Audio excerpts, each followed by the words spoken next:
مهرت برون نمیرود از سینه‌ام که هست این سینه خانه تو، این سینه خانه تو و این دل سرای تو.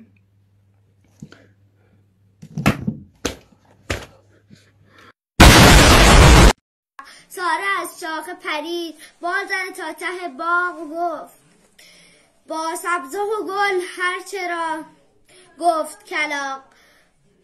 دل هر غنچه تپید، رنگ گل پرید.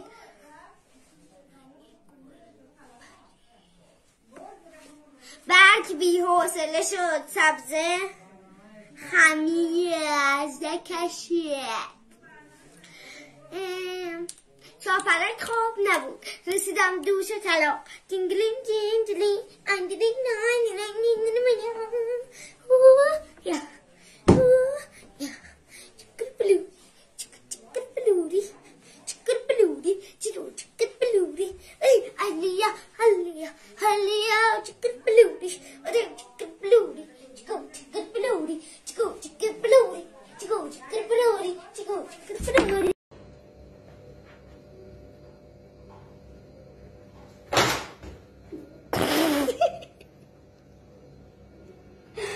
دوستان گلم و خانم سفرپور Sizin xalqa sərəf və Səfərpurun dədəsinin ağzına. Likey.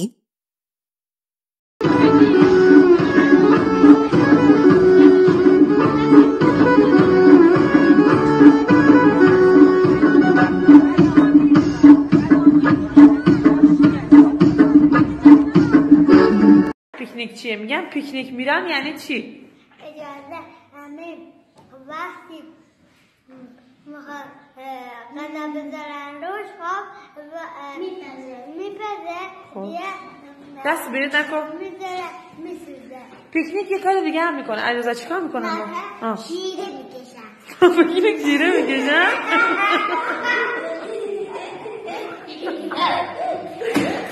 نه نظر در مورد پیکنیک بگو. برداشتن گام‌های بلند در زندگی با تنبان کردی بدون جرت و پرت و خشتک پارگی.